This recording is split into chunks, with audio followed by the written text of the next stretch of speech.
Live your life within the moment, moment. And don't go wait until the morning, morning. You never know when it is over, over.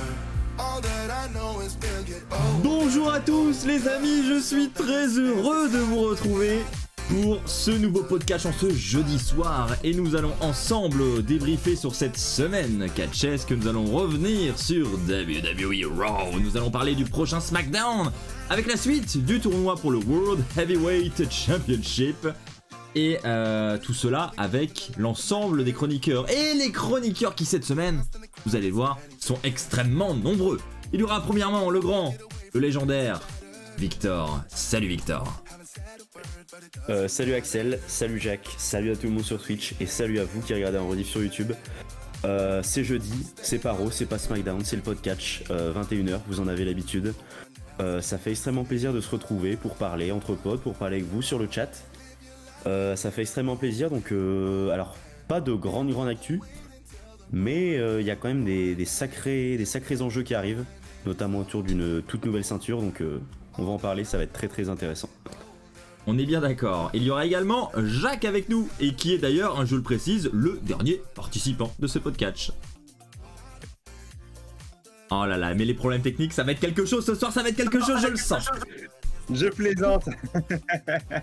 C'est très drôle, très drôle. Donc en fait, t'étais en train de te foutre de ma gueule, on est d'accord. Très drôle. Pas ça, mais oui. Ouais. On a le droit. Je me vengerai ce soir, je me vengerai. Pas de soucis. Bah, salut à tous, salut Axel, salut Victor, salut à ceux qui nous suivent sur Twitch et bien sûr ceux qui nous écoutent sur YouTube. Un plaisir de vous retrouver ce soir.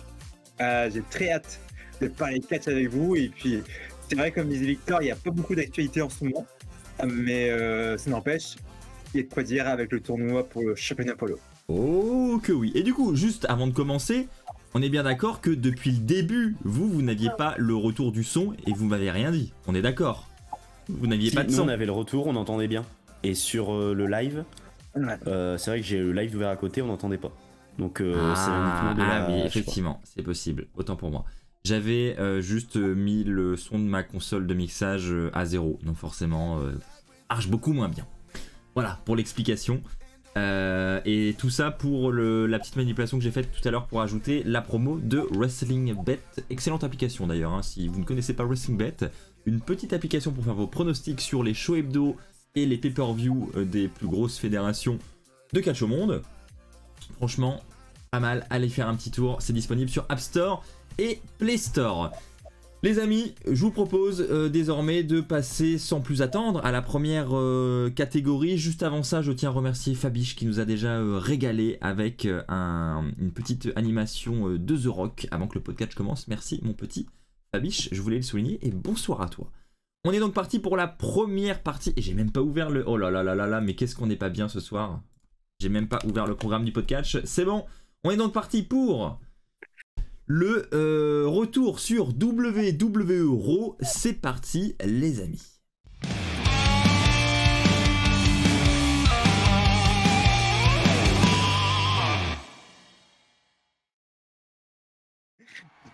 Que se passe-t-il?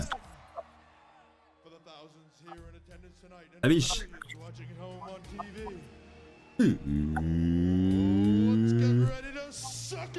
J'adore cette musique. Ça me manque la DX en vrai. Du coup, moi je milite pour que Fabiche nous fasse une petite démo de sa DX. Ah ouais, carrément. Carrément. Ah ouais. Une petite entrée DX à la Fabiche, ça peut être pas mal. Ça peut être pas mal.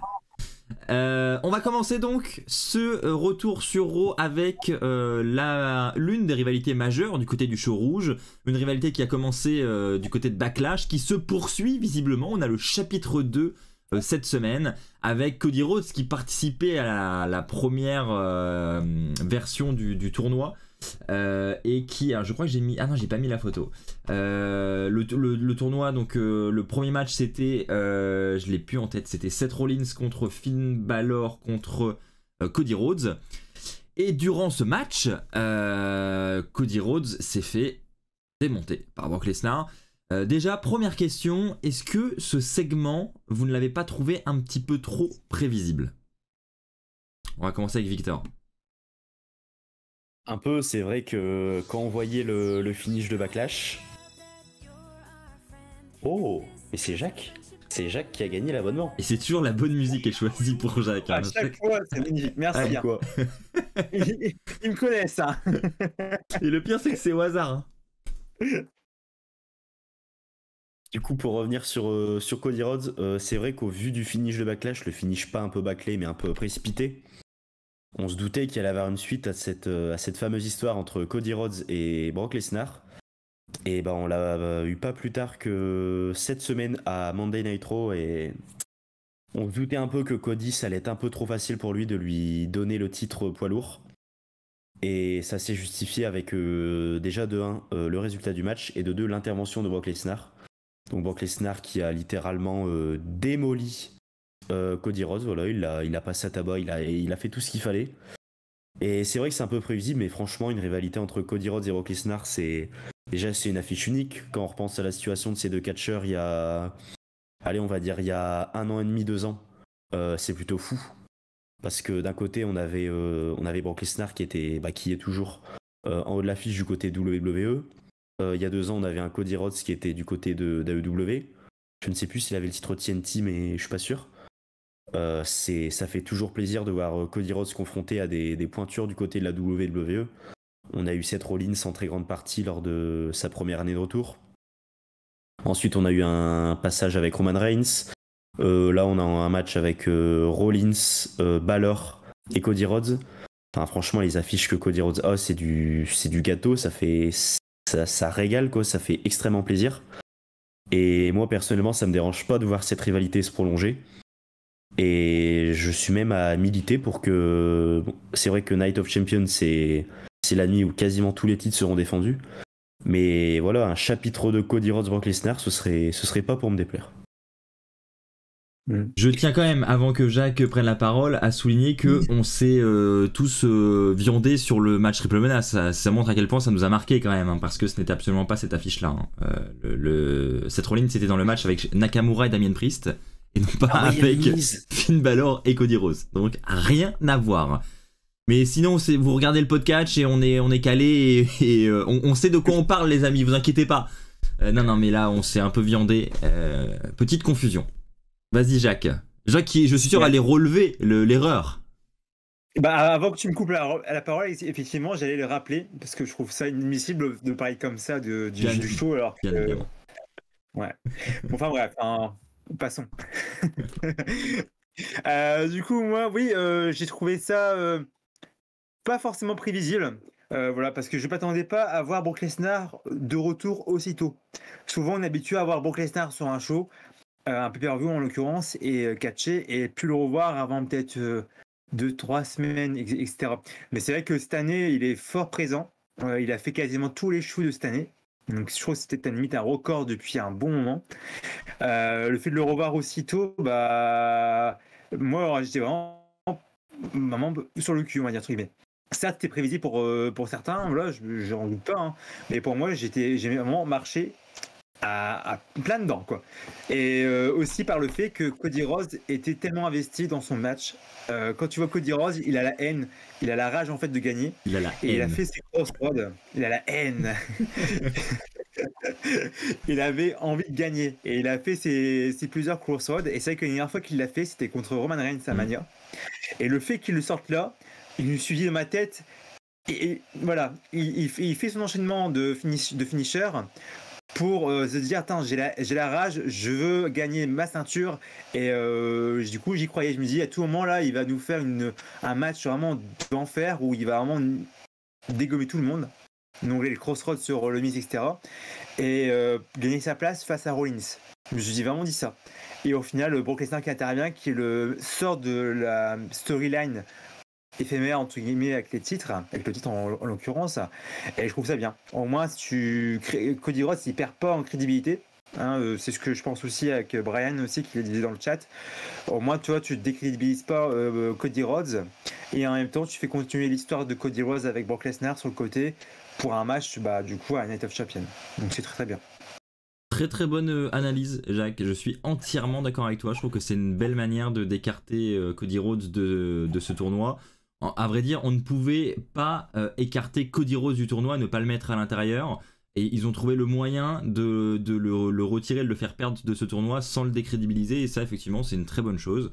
Je trouve que c'est vraiment ce qu'il fallait faire. Et puis ça permet également de prolonger la rivalité avec Brock Lesnar. Donc ça, c'est cool.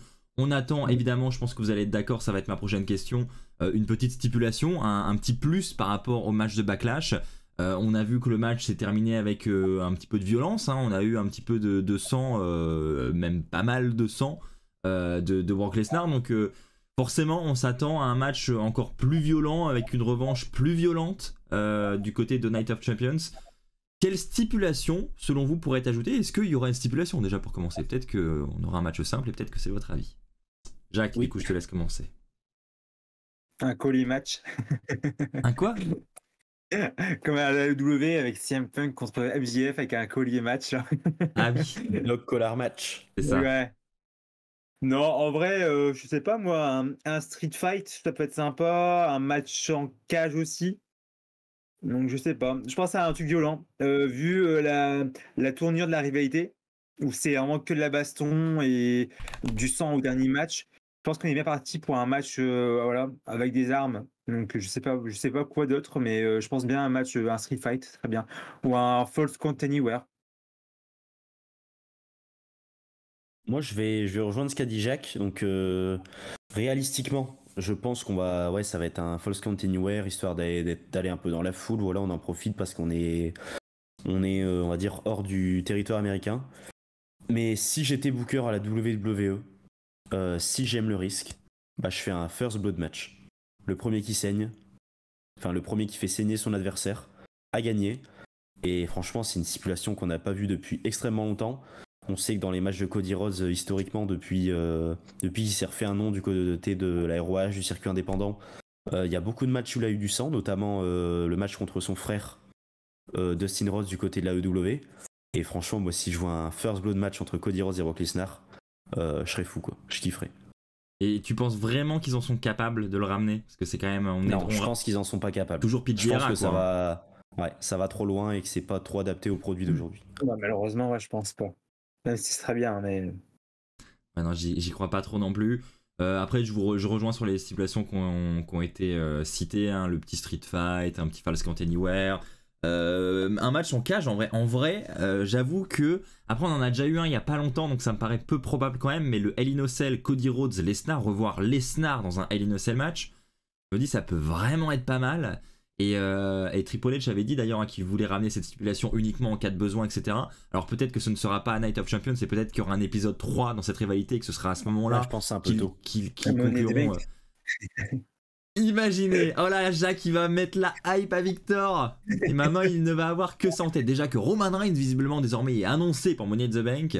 Alors si Il en va plus perdre de ses titres ça, à Londres devant moi, en fait. Il va moi. a écouté, Ren qui a écouté le podcast, c'est pour ça. Hein. à Il mon a dit avis c'est Victor, ça, il ouais, dit en moi là pour Money in the Bank. J'y vais. carrément. Et Jacques prend la parole et tout de suite, bim. Yowie, waouh, merci beaucoup. Pour les coups de foudre quand même. Hein. Fabi. Alors du coup, petite demande, tant qu'à faire, soyons privilégiés. Jacques a sa petite musique dans les animations. On est d'accord? Oui. Toi, tu t'identifierais à quelle musique, Axel, sur les petites animations? Je m'identifierais à quelle musique? Alors attends, je suis en train de regarder ce qu'il y a du coup. En vrai, t'as une idée toi? Non, mais du coup, j'aimerais formuler une demande.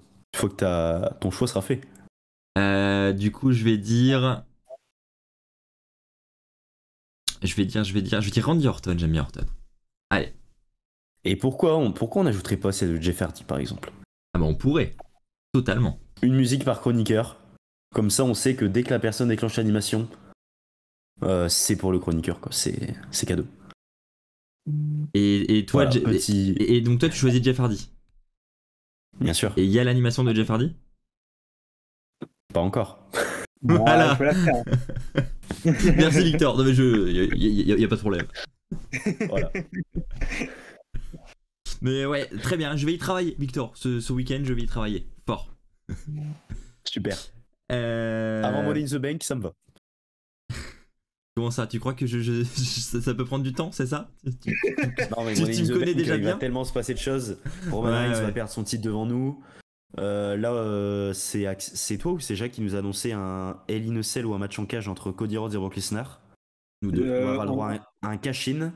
En externe, on a entendu ça. Peut-être un catcheur français qui fait ses débuts, pourquoi pas, on ne sait jamais. Et peut-être un match de l'Undertaker, soyons fous. Allez. Ah bah ça, je sais, hein. Alors là, Ouais. Et le je retour de pense que tu fais un Goldberg. prêt pour, Allez. pour- Albion qui nous rejoint, qui nous dit salut, il manque du monde ce soir. Oui, effectivement, on n'a pas Hugo ce soir. Hein. Hugo qui est absent, qui d'ailleurs, on lui souhaite un bon rétablissement, hein, qui n'est pas en forme, donc il a voulu se reposer. Et donc on lui souhaite un bon rétablissement. Et Louis qui lui aussi dans une forte période d'examen en ce moment, etc., qui a beaucoup taffé ces derniers temps et qui en profite pour se reposer entre deux aussi. Donc on lui souhaite également bon courage. Pour Jacques, vous lui mettez la musique de Shotzi en générique de sa chronique. On pourrait. C'est vrai. Bah, pourquoi pas, hein. On Et pourrait du y coup, moi, travailler. laissez juste le temps que je trouve un tank. Et je me mets en tank. Pourquoi pas en vrai? Pourquoi pas? Pourquoi pas, hein. Je vous propose de passer au prochain point. On va revenir sur ce tournoi, hein, vous inquiétez pas sur les gagnants et sur Seth Rollins en particulier, mais on va terminer par ça. En attendant, on va parler de Natalya, qui effectivement, à la suite du match de Rhea Ripley, d'ailleurs le match de Rhea Ripley... Alors avant de parler du match de Rhea Ripley, est-ce qu'on peut déjà parler de cette entrée de Dana Brooke? L'entrée de Dana Brooke avec le high five au niveau du fan, on est pas mal. Hein, le fan qui est quand même extrêmement content de voir Dana Brooke, et qui au moment où Dana Brooke veut taper dans la main de ce fan, il se prend un beau vent. Et ce moment était quand même assez fun, on va pas se mentir. Et d'ailleurs même en régie ils ont trouvé ça tellement gênant, ils ont dit allez on envoie une promo là parce que on peut pas rester là-dessus. La pauvre Dana Brooke quoi. C'est un moment assez gênant. Ensuite on a donc ce match entre Rhea Ripley et Dana Brooke. Évidemment Rhea Ripley qui va repartir avec la victoire, et après le match c'est surtout ça qu'on retient. Natalya qui fait son entrée pour venir un petit peu défendre Dana Brooke qui se faisait démonter par le Judgment Day. Et confrontation entre les deux, pas d'attaque physique, mais un échange de regards qui en dit long. Et on a toujours Natalya, on a Natalya qui visiblement a les yeux rivés sur ce titre. Qu'est-ce que vous en pensez, Victor? Alors, qu'est-ce que j'en pense? Bah oui, je pense que c'est pas la suite logique, mais au vu des événements, oui, ça va être la prochaine rivalité pour Rhea Ripley. Bon, après, Natalya, c'est pas non plus la meilleure catcheuse in ring, mais c'est une valeur sûre. C'est quelqu'un qui répond toujours présent, c'est quelqu'un qui, en promo, est présente, elle a une certaine présence dans le ring. Oh là là. Et là, Merci à Fabiche pour le soutien éternel, 25 subs offerts à la communauté. Je vais pas tous les citer, mais encore un grand merci le Fab. T'es en haut du classement, après, hein, je peux clairement. tous les citer, il n'y a pas de problème. Hein. Vas-y Victor, fais-toi plaisir. Merci Fabiche pour la case en moins. Ah, ça commence très bien. Ça commence très bien. Fadelous, Baboon 2469, Infinity 62200. 62200. Attends, c'est... Ouais, je crois. Hein. Boulogne-sur-Mer Ouais. représente pas loin de... Non, je vais pas dire la ville parce que on respecte les données de chacun. Mr. Freaking Nassif 11.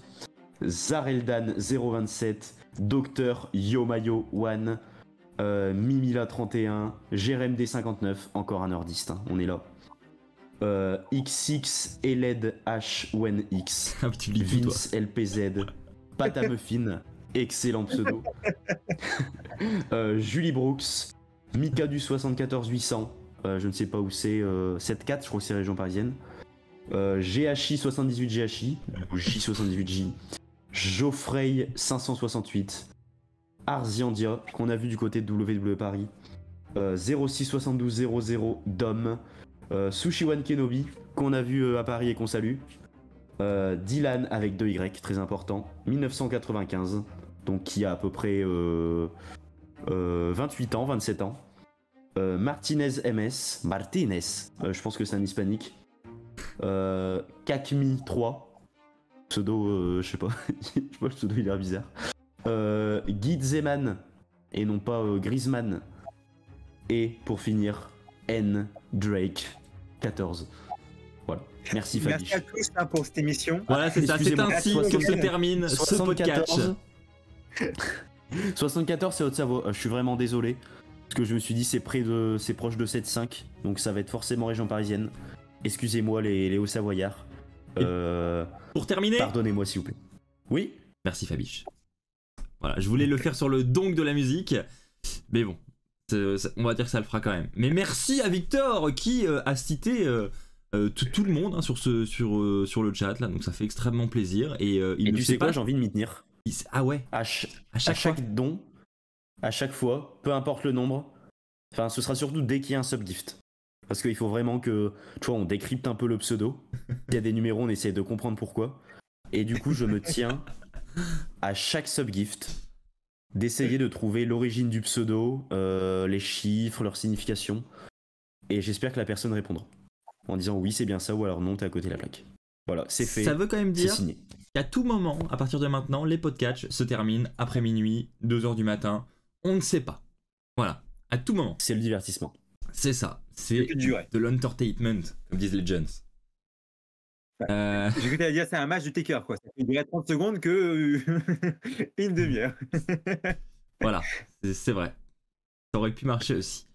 On Ouais, nous dit ça, 74 Haute-Savoie. Bonne soirée à tous, nous dit Splice. Voilà, ça y est, les gens partent. Merci Victor, hein, merci pour cette excellente idée. Revenons sur Natalia, du coup, parce que Victor, t'as été coupé dans ton élan là.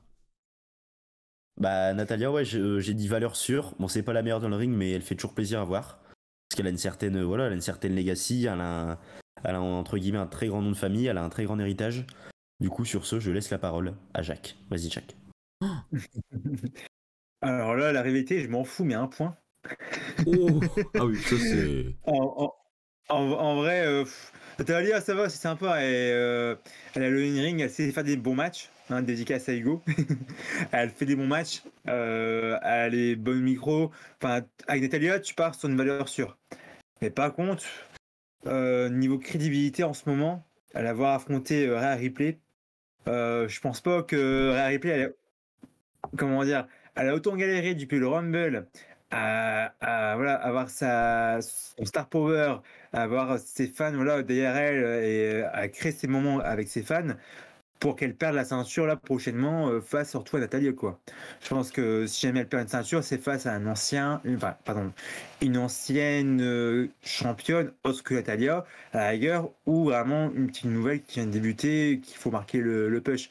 Pour moi, je vois vraiment pas Natalia championne et puis voilà la rivalité, bah là ça va faire des bons matchs, mais je m'en fous un peu quoi. On a fait le retour je pense de Natalia.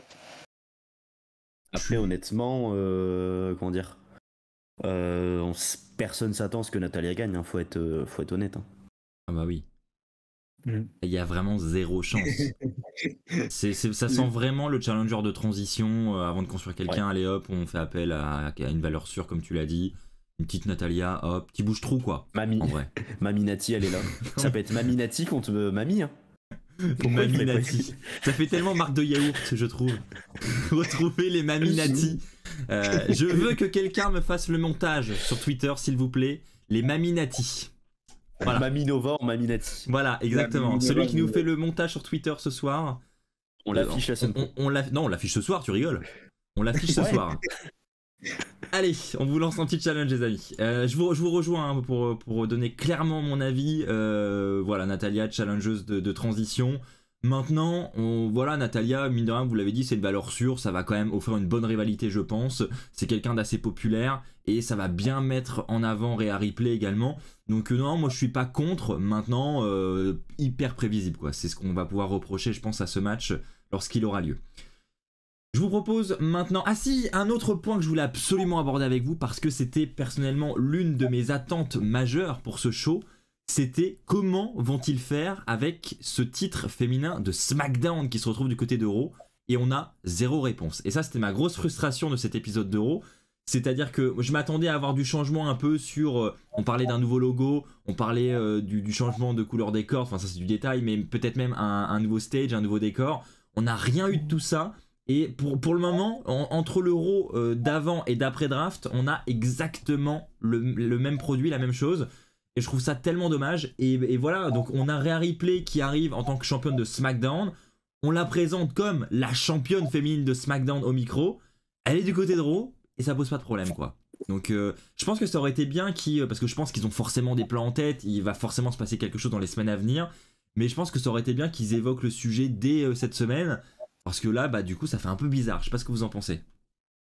Moi, je suis C'est vrai d'accord. qu'on a l'impression qu'ils en ont un peu rien à faire et enfin la dernière fois qu'il y avait eu un titre de SmackDown à Raw et inversement, on avait eu un échange assez rapide de titres entre les championnes respectives et c'est vrai que là soit il y a une idée qui a été retardée si c'est un design de titre ou quoi, ou alors ils en ont enfin, en tout cas ça laisse vraiment penser qu'ils ont c'est passé dans une oreille, c'est passé de l'autre, enfin c'est ressorti par l'autre.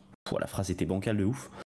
Mais ouais, donc à voir ce qui se passe les prochaines semaines, mais c'est vrai que c'est pas très rassurant. Mais quelle idée aussi de faire des titres colorés pour chaque show, quoi. Tu aurais fait des titres neutres. Bah, en vrai, ils auraient pu continuer à avoir leur ceinture et voilà. Là, tu vas te retrouver avec que deux championnes qui n'ont pas le titre du roster auquel elles appartiennent.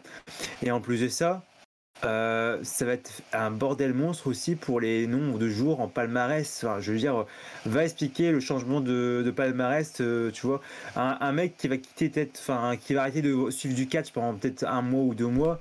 Il va peut-être voir Bianca Belair là avec une nouvelle ceinture. Il va dire, bah tiens, comment ça, elle a une nouvelle ceinture et tout. Enfin, bon, après, ça va pas lui changer grand-chose, je veux dire, à sa vie, mais je veux dire, c'est perturbant, quoi. Voilà. Il doit vraiment faire un truc, faire vraiment un titre, enfin 2 titres en l'occurrence, féminin neutre, comme à l'époque. Je pense que ça pose de vrais problèmes en externe, hein. Je pense qu'on n'est pas les seuls à s'en apercevoir. C'est, à mon avis, ils sont un peu dans la mouise en externe. Nous allons désormais parler de quelqu'un qui a fait ses débuts du côté de Raw. C'est l'un des call-ups de NXT lors de la draft. C'est Zoey Stark qui a fait ses débuts en affrontant Nikki Cross. Bon, alors malheureusement pour elle, elle est tombée sur l'un des publics les plus endormis de l'année. Donc pas une grosse ovation pour ses débuts. J'ai même envie de dire une foule complètement morte. C'est un peu dommage. Ouais. Mais en tout cas, moi je trouve que c'est un très bon call-up du côté du roster principal et je lui prédis un bon avenir. Je sais pas ce que vous en pensez, mais voilà, le match contre Nikki Cross, bon voilà, on n'en retient pas grand chose de ouf du coup, mais je pense qu'elle va avoir un avenir radieux du côté de Raw. Qu'en pensez-vous? Je suis d'accord avec toi. Ah pardon, excuse-moi Victor, vas-y, je t'en prie. Bah la tout pour elle, enfin... elle est faite, enfin on le voit, c'est... Oh, non Jacques, commence parce que là c'est... je vais réfléchir ce que je vais dire. Je t'ai coupé la parole pour ça, c'est honteux, vas-y reprends la parole. C'est rien, je t'en prie. Écoutez, bah moi, comme je suis NXT depuis janvier, donc j'ai pu la voir quand même dans le show jaune. C'est vrai que elle n'est pas aidée déjà par la foule. Vraiment un public endormi qui nous change totalement de Paris ou de Puerto Rico. Et en plus de ça, elle a été à NXT en tant que heel, donc en tant que méchante. Donc tout le monde a encore, pour ceux qui savent, hein, elle a encore cette gimmick, je pense, ce personnage de heel. Donc je ne pense pas qu'elle aurait eu une grosse ovation, quoi qu'il arrive, pour ses débuts. Par contre, pour son avenir, ça va être incroyable. Pour moi, Zoey Stark, c'est une valeur sûre. Elle est incroyable au niveau du ring. Et franchement, elle nous sort des classiques, des matchs incroyables, surtout contre Solo Ruka, je crois, à NXT, où là, elle fait des très bons matchs avec elle. Là, je pense que physiquement, elle a de quoi faire pour peut-être faire un très très gros match face à Rhea Ripley par la suite. Donc moi j'espère avoir une petite rivalité Rhea Ripley contre Zoey Stark par la suite, parce que je pense que voilà, quand tu as deux catcheuses qui ont à peu près le même gabarit et qui peut être crédible face à Rhea Ripley en termes de gabarit, bah Zoey Stark peut faire l'affaire et j'espère que elle pourra rentrer en rivalité avec elle. Du coup, j'ai eu le temps de réfléchir. Dis que je parle longtemps. Ouais, j'ai eu le temps de réfléchir. Du coup, Zoey Stark, ouais, voilà, elle a fait ses preuves du côté d'NXT, elle est prête pour le main roster et je pense que elle aura peut-être pas un aussi gros push que Rhea Ripley, mais je pense que ouais, sa trajectoire elle est un peu toute tracée. C'est à long terme, c'est les sommets de la WWE. Franchement, dans le ring, elle gère. Après en promo, j'ai pas trop. Je sais pas si Jacques, tu peux nous en dire plus du côté de ses promos NXT, ce que ça donnait ou pas, si elle se démarquait des autres ou. Sans plus, enfin, niveau promo, ça, c'est moyen, on va dire, entre guillemets, c'est moyen. Mais niveau ring, elle se défend. Je pense que c'est plus une côté ring. Sur une échelle de Natalia en promo, tu donnerais quelle note? Non, je vais pas dire parce que déjà, Hugo, il m'a lancé un petit Scarface là, derrière son écran là, par rapport à Natalia. Donc, Sur l'échelle de Shotzi en promo alors. ah, je peux pas, hein. C'est le cœur qui parle. Si tu Ok, peux. bon, allez. elle est moyenne en promo alors. Moyen, très moyen. Rien à ajouter, hein, franchement Zoé Stark, ouais, c'est en tout cas on lui prédit un très très bel avenir. Et par rapport à Roxane Perez en promo, elle est comment? Euh, Non, c'est largement mieux, hein, je veux dire, en tout cas de ce qu'on a vu. Mais non, Zoé C'est ce Stark, qu'on a non, vu. Zoé Stark se débrouille bien en promo, mais c'est pas la promo du siècle qu'elle va nous sortir. Ah voilà, pour moi, elle reste classique, quoi, en promo. Mais sur le ring, c'est autre chose. Classique, ok. Est-ce que vous pensez qu'elle peut prétendre à un match pour le titre féminin donc de Raw ou de SmackDown en fonction de comment ça va se passer d'ici la fin de l'année, on va dire? Est-ce que vous la voyez dans un run? Encore? Trop tôt? Moi je dirais oui, Trop tôt. perso. En tant que challengeuse, oui, mais championne à voir. Parce Ouais, voilà. que là, Rhea Ripley nous fait un bon boulot, mais Ouais, vous voyez sur le chat, ça dit clairement oui, largement, Firefly, Reign the Man. Donc j'ai pas dit championne, hein, j'ai dit dans un match pour le titre. Je m'engage en rien. oui, clairement. Et en Clairement, vrai, oui. je trouve que c'est une belle affiche, hein, mine de rien. Je sais pas ce que vous en pensez, mais une Zoé Stark contre Rhea Ripley, je trouve que sur le papier, ça a de la gueule quand même. Bah, même une Zoé Stark, en vrai, j'imagine plus loin, mais une Zoé Stark qui est Miss Money in the Bank, qui cache sur Rhea Ripley dans l'année, en vrai, moi, je prends. À Londres, elle va cacher le soir même. Attends, on fait pas le dépassement pour rien quand même. En note, hein. On va avoir un show de ouf à Londres, franchement. Si Victor Et était dans 5 l'équipe de créative, Mania, c'est le show d'à côté, tu vois. C'est le show qui se passe dans le gymnase, là, tu vois. ouais, c'est tellement ça. C'est ça. Donc il y a Kakmi3 qui nous dit que c'est un peu trop tôt, Karakomo qui dit lui que ça serait énorme, et Mr. Freaking qui dit qu'il y a un truc à écrire entre Zoé Stark et Ripley. Donc quand même globalement ce qui se dégage, c'est que le match fait plutôt envie, et voilà, les gens ont envie de voir Zoé Stark du côté du titre, ce qui est une plutôt bonne chose. Nous allons maintenant parler d'un autre point, c'est Trish Stratus qui a commencé par faire un petit speech pour nous parler de Trish qui n'était pas là ce soir, etc. Et bon, on va pas se mentir, à chaque fois qu'un catcheur ou une catcheuse réalise ce type de speech, on sait que le catcheur ou la catcheuse visée va finir par arriver soit par devant, soit par derrière. Et il se trouve que Becky Lynch réalise son retour par derrière. Trish se retourne. Oh, Becky est là, c'est incroyable! Et ça éclate entre les deux catcheuses. D'ailleurs, le producteur, enfin celui en tout cas qui est chargé de lancer les theme songs, qui a coupé la parole à Becky, ça visiblement c'était pas prévu. D'ailleurs, il y a eu un petit segment ensuite d'organiser en coulisses, je sais pas si vous l'avez vu la vidéo passer sur les réseaux, où Becky Lynch va directement voir le mec qui a lancé la musique trop tôt, et clairement elle le fout par terre, quoi. Ah oui, j'ai pas vu ça, non, c'est sympa. Je vais essayer de vous retrouver la vidéo et de vous faire voir ça alors. En attendant, qu'avez-vous pensé du retour de Becky? Et on va laisser commencer Victor cette fois. Est-ce qu'il a trouvé ses mots? J'ai trouvé mes mots. Bah c'est vrai que j'aurais aimé qu'on fasse continuer un peu plus le suspense. Mais bon, dès qu'on parle de retour, voilà, ils aiment bien précipiter les choses du côté de la WWE. Et bon, après la manière dont comment ça a été amené, je trouve ça pas mal, même si c'était un peu tiré par les cheveux, on le voyait venir. Franchement, en plus avec la musique, bon, voilà. Donc après, je ne suis pas non satisfait de la rivalité parce que franchement, c'est deux catcheuses qui sont excellentes au micro. Bien sûr, Becky Lynch qui est vraiment un cran au-dessus. Après, dans le ring, Trish Stratus, malgré son âge, malgré le fait que ça fait un bon bout de temps qu'elle avait été éloignée des rings depuis son retour il y a très peu de temps, c'est une affiche qui donne envie et j'ai hâte de voir la suite. Pareil, je trouve que le segment de Raw cette semaine était bizarre. Pour moi, je pense que Trish Stratus aurait dû être plus dominante, sachant que quand même c'est la star, c'est la légende en fait. Féminine pour moi, hein, je parle. Pour moi, quand tu parles de division féminine, etc., dans l'entièreté, Trish Stratus, pour moi, c'est la légende, c'est limite le pilier. Et c'est vrai que ça m'a dérangé en fait qu'elle se fasse balayer aussi facilement par Becky Lynch cette semaine. Alors qu'elle est quand même tournée il y a peu de temps, elle doit montrer en fait de l'intensité, de la haine, voilà, de l'envie. Et je trouve que là, Becky elle arrive, et puis elle fout en l'air Trish Stratus en 2-2.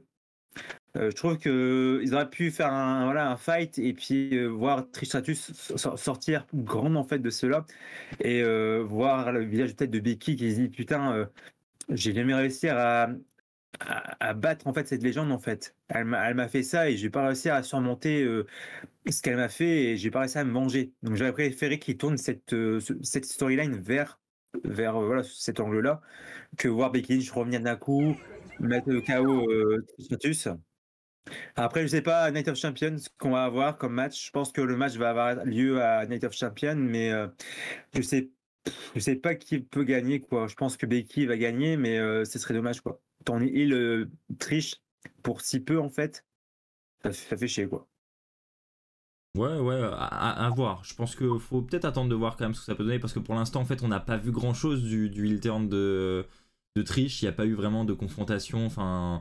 Voilà, et je me dis que les choses sérieuses vont commencer à partir de maintenant, à voir si on va être déçu ou pas de la suite. J'ai trouvé la vidéo, donc je vous propose de la regarder ensemble, de Becky qui s'en prend au vidéo assistant. Alright, who cut me off? Who cut me off? Who cut me off? This guy. Hey, buddy! Oh, Hey, did you cut me off? it was an accident, I promise. It's my fault. It's slip of the finger. It won't happen again. I promise. Okay, accident happened. What I was gonna say.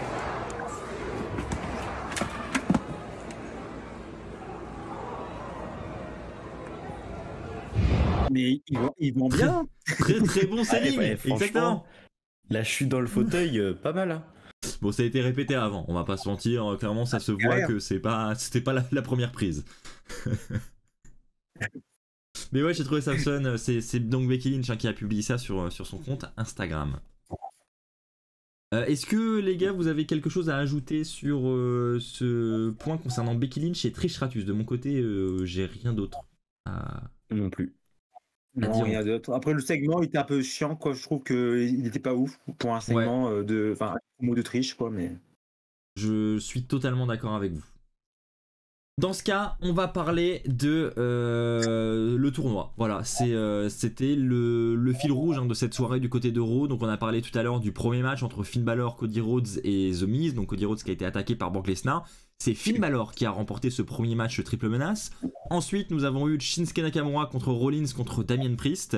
Et là, c'est Seth Rollins qui est reparti vainqueur de ce match triple menace. Et ensuite, on a eu Finn Balor contre Seth Rollins dans le main event de la soirée, où le vainqueur était directement qualifié pour la finale de ce tournoi. Personnellement déjà, si je peux me permettre de faire une première remarque, ce que je trouve surprenant dans ce tournoi, c'est que mine de rien, Night of Champions, c'est à la fin du mois, c'est pas non plus tout de suite, et ils auraient pu prendre le temps avant d'arriver aux finalistes de ce tournoi. Voilà, et on aurait pu avoir par exemple le triple menace cette semaine et avoir les demi-finales la semaine prochaine. Ils n'étaient pas dans l'urgence. Pourquoi avoir déjà la connaissance du finaliste dès le premier jour du tournoi, quoi? Je trouve ça un peu rapide, un peu expéditif. J'ai ma réponse. Ah, tu as ta réponse. Eh ben écoute, Victor. Tu peux avoir la petite musique suspense ou pas? Allez, si tu veux, je te la mets. C'est parti. Alors, Axel se pose la question de pourquoi les matchs ont été précipités lors de... Oula, je suis mal cadré. Lors de Raw, c'est vrai qu'on a eu 2 matchs triple menace. Donc chaque match triple menace constituait un quart de finale. 2 quarts de finale sont conclus 2 demi-finales, puis une finale. Jusque-là, tout va bien. Une finale du côté de Raw, hein, puisque de l'autre côté, on verra ça du côté de SmackDown. Mais la réponse, Axel, elle est assez simple. On sent le mec qui veut vraiment faire durer le truc, quoi. En fait, elle est assez simple. Donc voilà, donc d'un côté... Attends, j'entends pas trop la musique, est-ce que tu peux la monter un poil, comme ça je sais quand est l'ending. Ah bah là, il te reste du temps, gros landing. Hein. Il reste 57 secondes. Du coup, même vous dans le chat, vous vous dites, mais pourquoi il précipite ça? Enfin, ça ne fait pas de sens, parce que il y a un mois c'est 4 semaines, donc on peut faire 4 épisodes de Raw, 4 épisodes de SmackDown. Mais la réponse... Cette les séquence amis, va être longue, je pense, en vrai. vous sur Twitch, vous aussi sur YouTube, dans les commentaires, vous êtes en train de taper, bon, le mec il est relou, il est long à dire son explication. Mais la réponse, les amis, elle est simple. Puisque la WWE, c'est du divertissement sportif. On en est tous d'accord. Le divertissement sportif, c'est du sport, bien sûr, C'est vrai. mais c'est aussi du divertissement. Jusqu'à là, je pense que je vous apprends rien. Eh bien, le divertissement sportif, pour un programme comme Raw et SmackDown, il faut construire la rivalité entre les deux challengers. Voilà. Merci, Victor. Très Donc, bonne voilà. explication. Très bonne explication. Du coup, il Effectivement. va falloir Du coup, je faire pareil comprends du mieux. côté de SmackDown. On aura directement, je pense, on aura un peu la même trame pour le show. On aura les deux, on va dire les deux quarts de finale, les demi, et la finale du côté de SmackDown. On aura directement le challenger, donc le vainqueur de la branche SmackDown. Et après, on aura un peu plus de 3 semaines pour construire la rivalité entre Seth Rollins et le vainqueur de l'arbre de SmackDown. Donc voilà, une rivalité construite pour un titre dont l'héritage est énorme, quoi. La Big Gold, c'est le World Heavyweight Championship, c'est énorme comme héritage. Et du coup, il faut une rivalité digne de ce nom. Donc voilà l'explication. C'est là où je suis pas d'accord avec toi, moi. Personnellement, je trouve que Ah ouais le concept du tournoi, c'est tu mets des gens qui n'ont aucun rapport entre eux. Et voilà, t'as 2 finalistes, les 2 meilleurs qui s'affrontent, mais c'est vraiment meilleur contre meilleur. Y a pas besoin d'avoir d'histoire, quoi. Donc moi, ça m'aurait vraiment pas choqué que les finalistes soient annoncés une semaine avant le pay-per-view et qu'on se retrouve avec une finale lors du pay-per-view où il n'y a pas d'histoire, enfin, parce que là, on va pas se mentir. Même si il reste 2 semaines avant le pay-per-view, c'est pas en 2 semaines que tu vas construire une histoire, c'est pas en 2 semaines que voilà, tu vas rendre le truc, la rivalité, enfin, tu vas créer vraiment une rivalité entre les 2 catcheurs. Donc pour moi, ça fait pas forcément sens ton explication, malgré que tu as donné beaucoup de ton corps hein, et beaucoup de ton esprit pour la donner, et je t'en remercie, mais j'ai pas été convaincu pour le coup. On va laisser Jacques trancher, je te propose. Jacques, qu'en penses-tu? Je te rejoins, Axel. Ton explication, Victor, tient la route, hein, je suis d'accord avec toi, c'est ce que je pensais aussi, Mais pas vu trop. la rapidité. Vu la rapidité en fait qu'ils ont fait pour les matchs, je me suis dit ils vont peut-être créer une rivalité plus intense pour les 2 finalistes, hein, pour faire monter la pression jusqu'au show. Donc je me suis dit bah c'est la seule explication parce qu'après quand tu as tout fait en termes de match, qu'est-ce que tu fais pendant les 2 semaines qui restent? Tu les mets face à face sans rien faire. Voilà, donc pour moi si jamais ils veulent les finalistes tout de suite cette semaine, c'est que forcément bah ils veulent créer de la tension entre les deux. Mais c'est vrai que en 2 semaines tu peux pas faire grand chose, quoi. À la limite, une promo ou 2 voilà, sur la semaine d'après. Et après, tu as quasiment au jour du show, quoi. Donc, pour moi, sur ce coup-là, ouais, je rejoins Axel sur son avis et je suis d'accord avec lui. Voilà, merci Jacques pour ta défense, ça me fait extrêmement plaisir. Maintenant, votre avis sur donc maintenant qu'on a eu cette explication de Victor et qu'on a tranché qu'il avait tort, votre explication sur votre avis plutôt sur les vainqueurs des matchs. Donc on a Seth Rollins qui s'est qualifié pour le premier triple menace, Finn Balor de l'autre côté, ce qui nous a donné cette finale où on a eu des petits flashbacks. Et là on avait de l'histoire, Victor. Là c'était extrêmement bien raconté, notamment ce petit powerbomb sur la barricade réalisé par Finn Balor sur Rollins. Petit clin d'œil à la blessure de SummerSlam 2016 qui avait empêché Finn Balor de nous offrir un très bon règne de titre universel puisqu'il avait dû le rendre vacant le lendemain. Qu'en avez-vous pensé de ce match qui a fait le main event de Raw?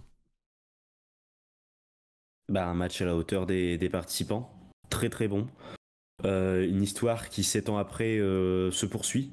Tu vois, on a une petite suite, on a un peu ce piment et se dire, voilà, on suit le catch depuis des années, on est récompensé. Et c'est vrai qu'on s'attendait un peu à avoir cette confrontation en demi-finale du côté de Raw et voir ce petit clin d'œil avec le powerbomb sur la barricade. Franchement, c'était la cerise sur le gâteau. Un peu cette vengeance, même si bien sûr Rollins ne l'avait pas fait exprès lors de SummerSlam 2016. C'est un accident, on va dire, c'est un peu un accident du travail. Hein, voilà. Finn Balor, il a gagné le titre, mais après il s'est mis en arrêt maladie, hein, comme tout le monde. Donc il faut pas se leurrer. Mais ouais, Seth Rollins au top. Tu as titré Seth Rollins l'homme de la soirée. Pour moi, Seth Rollins, c'est l'homme de l'année. Enfin, ce qu'il fait, c'est exceptionnel. Que ce soit en live event comme aux côtés de Paris, le mec, il a une aura qui dépasse tout entendement. Son theme song, il est plus over que lui. Dans le ring, il est toujours au niveau, peu importe l'adversaire. On l'a vu notamment lors de Backlash avec Omos. Le mec, il a réussi quand même à faire un match de je ne sais plus combien de minutes. Je pense que c'était le match le plus long de la carrière d'Omos. Peut-être avec le match tag team lorsqu'il était avec AJ Styles du côté de WrestleMania. Mais franchement, Rollins, ouais, c'est exceptionnel. Et là, je pense que la récompense lui tend les mains, c'est de décrocher le titre mondial. Pour moi, j'ai pas d'avis sur qui peut gagner en vrai. Bon, on s'arrête là alors. Alors, on n'est pas sur qui va gagner, parce que ça on va en reparler, on va faire la preview de SmackDown plus tard dans la soirée, donc on va parler des autres matchs qui vont avoir du côté de SmackDown et on pourra parler si vous voulez à ce moment-là des potentiels finalistes. Là c'est vraiment ton avis sur Rollins Balor, ce qu'a fait le main event, comment t'as vécu le match, comment t'as vécu ce petit clin d'œil à ce qui s'était passé en 2016. Ouais, le clin d'œil est sympa, je pense que quand il a fait l'action, tout le monde y a pensé. À cette action, cette blessure qui a causé la perte du titre à Balor. Un très bon match. En vrai, la carte de Raw était très très solide. Hein. Pour un weekly, c'était vraiment très très costaud. On n'a eu que du catch quasiment, très peu de segments, enfin très peu de promos voilà, au micro, quasiment que des matchs et puis des très bons matchs quoi, des triples menaces en vrai. Ça te met pas de coup de mou dans le match, t'as que de l'action pure et dure. Et c'est vrai que tu vois la différence, quoi. Donc, quand j'ai vu qu'il y avait 2 matchs triple menace, je me suis dit, on va avoir vraiment que de l'action pendant tout le show et ça va être bien, quoi. On va kiffer le Raw de cette semaine. Et c'est vrai que cette semaine, on a eu que des bons matchs. Et puis en main event, t'as quand même un Rollins contre Balor. Ça peut être un match pour un PLE, quoi, je veux dire. Donc l'avoir en main event. Ça l'a été pour SummerSlam 2016. Voilà. Un main event, ouais. Donc ça c'est cool à voir. Oh, la biche qui nous fait son entrée. Allez Fabi, la photo. Ouais, la vidéo, on l'attend. Je vous laisse apprécier ce petit theme song de la DX et juste après, nous allons partir sur la preview de SmackDown. Ah bah non, c'est tout de suite en fait. Merci Fabiche pour la petite animation DX. Et donc on a Loïs qui nous dit sur le chat, ok il est pas tant push que ça, mais c'est déjà mieux qu'un Austin Theory underdog. Est-ce que vous êtes d'accord avec ça? Alors je crois que ça parle de Sheamus, si je me trompe pas. Ça parle de Sheamus. Oui. D'accord, ouais, je t'ai pas un peu perdu. Alors, on va en reparler, du coup on va plutôt garder ça pour après, enfin pour maintenant, puisqu'on va en parler dès maintenant. Je vous propose, juste avant ça, je voulais quand même avoir votre avis global sur l'Euro de cette semaine. Est-ce que selon vous ça a été un Euro concluant ou pas? Oui, clairement. On a avancé très très vite dans les storylines et la carte de Night of Champions se dessine. Nous sommes donc bien d'accord. J'ai bien aimé aussi l'Euro de cette semaine.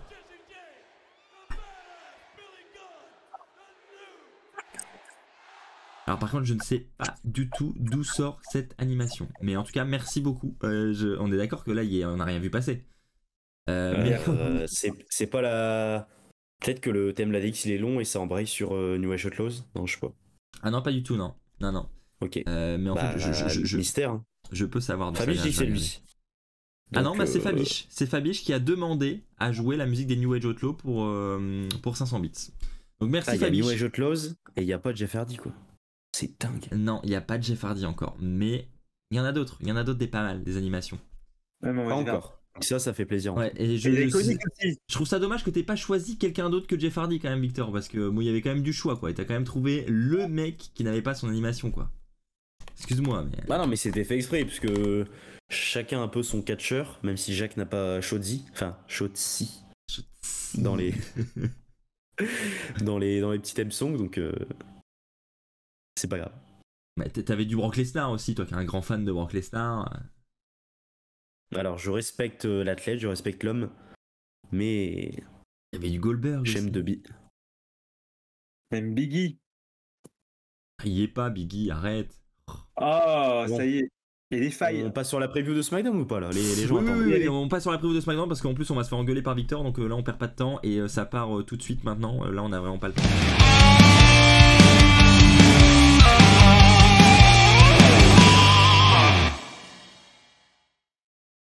Et Désolé pour ceux qui ont des c'était écouteurs, hein. un petit peu fort et je m'en excuse. C'est voilà, c'est à cause de Becky tout à l'heure j'ai augmenté le son et j'ai oublié de le redescendre.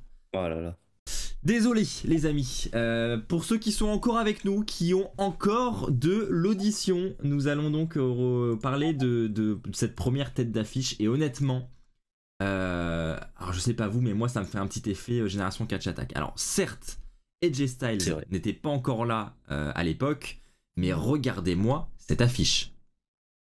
Edge contre Rey Mysterio contre AJ Styles, où le vainqueur se qualifie pour la demi-finale du championnat du monde poids lourd. Mais c'est incroyable, cette tête d'affiche, ce match à SmackDown, moi il me donne tellement envie, c'est un match de pay-per-view, ça c'est un truc de fou. Qu'est-ce que Clairement. vous en pensez les amis avant de donner votre pronostic sur ce match? Enfin voilà, comment vous l'appréhendez ce match? Vas-y Jacques, je te laisse commencer. Parce que je vois que Victor a perdu Louis de ses oreilles. Ça va Victor? Attends, j'ai un petit problème de casque. Bah parler et je résous le truc. Vas-y Jacques. Quand j'ai vu le match, en vrai, ça fait tellement penser au Royal Rumble 2008. Hein, pour ceux qui ont la ref. Le match entre Rey Mysterio et Edge. Donc en vrai, en tant que fan de catch, de la génération Catch Attack, mais quel plaisir de revoir Edge et Rey Mysterio en face à face, quoi, mais pas en équipe, mais en face à face. Et avec AJ Styles en plus, mais ça va vendre du rêve. Mais c'est tellement beau que j'y crois même pas. Je me dis, il va y avoir une faille, il va y avoir une couille dans le pâté. Parce que quand tu te dis que à Raw Post-Mania avec Cody Rhodes, avec Brock Lesnar contre Reigns et Solo, je crois, ce match était tellement hypant sur place. Je me suis dit, oh putain, on va avoir un minimum de ouf. Qu'on a eu une trahison de Lesnar qui a gâché le match. Donc du coup, je me suis dit, arrête maintenant de t'enflammer pour rien.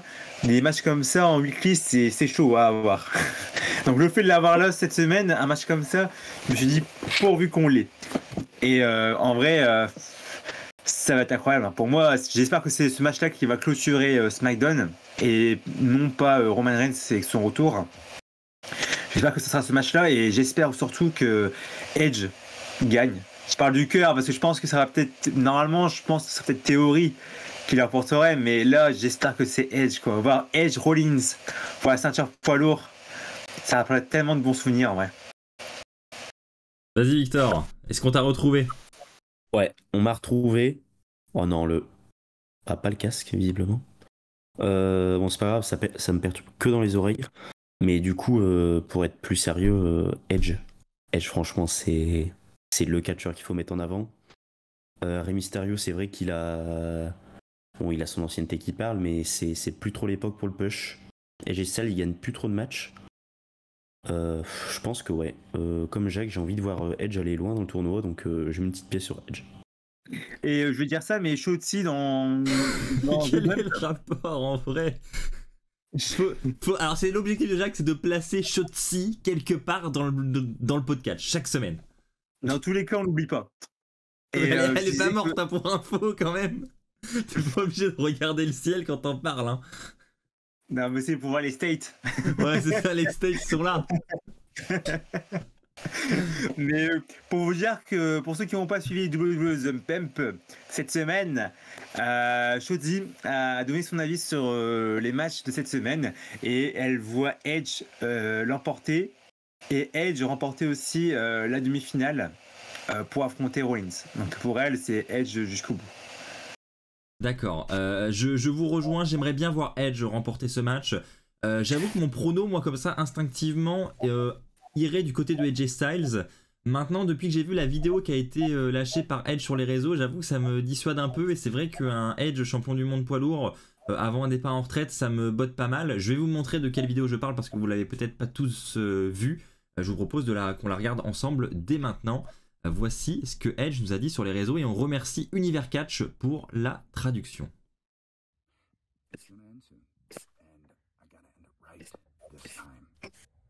And there's no better way to finish it than to win the World Heavyweight Championship. And then when I lose it, that's it. I'm done. Est-ce que ça vous donne pas les frissons, ce speech de Edge? Est-ce que ça fait quelque chose quand même d'entendre ça, quoi? Et du coup, est-ce qu'on n'a pas envie de le voir champion du monde poids lourd le plus tard possible, certes, mais on a envie de le voir, quoi. Mais quand il dit World Heavyweight Champion, mais putain. Ah ouais, ça rappelle l'époque. Tellement. Et puis tout à l'heure, j'ai vu que Beth Phoenix, elle a posté une petite photo de Edge, champion poids lourd.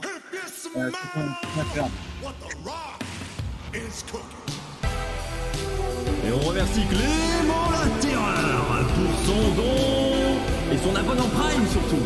Merci Clément, Kino Royal. Et on embrasse Vivian, notre grand Vivian. Merci beaucoup à la Terreur. Il est pas mort non plus, c'est comme Shotzi, mais bon. Il est aussi avec Shotzi. Mais il est par là aussi. Et... Paris, si tu me regardes. Merci beaucoup Clément. Est-ce qu'on a fait le tour les amis sur ce match entre AJ Styles, Rey Mysterio, Edge? Est-ce que vous avez d'autres choses à ajouter? Je pense que ça fera le main event. Je pense que c'est... Bah non, ça fera pas le main event parce que... Est-ce qu'ils ont annoncé que la demi-finale aura lieu le soir même ou pas? Est-ce que ce sera comme Raw? On est que sur 2 heures pour SmackDown, donc ils auront peut-être pas le temps. Bien joué, ouais. À quel moment il l'aurait fait aussi, peut-être aussi? Attendez, je prends la preview de SmackDown sous les yeux et je vous dis ça. Est-ce qu'ils en parlent dans la preview? Tac. Alors, ils vont s'affronter. Ok. Ah non, ils mettent juste qui sortira vainqueur pour aller affronter le vainqueur de l'autre triple menace, mais ils disent pas quand ça aura lieu. Donc pas sûr que la demi-finale ait lieu à SmackDown cette semaine. Quoi qu'il en soit, on a un deuxième match triple menace pour les quarts de finale. Et là aussi on a une belle tête d'affiche, mine de rien. On aura d'un côté Bobby Lashley, de l'autre Sheamus et au milieu notre champion des États-Unis actuel, Austin Theory. Alors qui, selon vous, ici, ressortira vainqueur de ce match? Et est-ce que, selon vous, ce match a la même tête d'affiche que le précédent que nous venons d'évoquer? On va commencer avec Victor cette fois-ci. Oh là, l'affiche, elle est tellement indécise. Autant sur celle d'avant, Edge se démarque vraiment de très très loin. Alors sur celle-ci, parce qu'en fait, d'un côté, déjà j'élimine Sheamus, parce que je pense que Sheamus, il va être là pour faire le bon match, mais il sera pas là pour jouer la gagne. Theory, il est champion US, donc c'est vrai que si on le fait perdre, on décrédibilise, je pense que je l'ai bien dit, un peu son règne. Mais moi j'ai envie de dire Bobby Lashley qui fait le pin sur Sheamus. Et ensuite on a un Edge contre Bobby Lashley, Spear contre Spear. Et du coup je vous dis tout de suite le finish du match de Edge Bobby Lashley. Grosse domination de Bobby Lashley sur Edge qui est à bout de souffle. Bobby Lashley qui tente son Spear. Edge l'esquive en sautant par-dessus Bobby Lashley.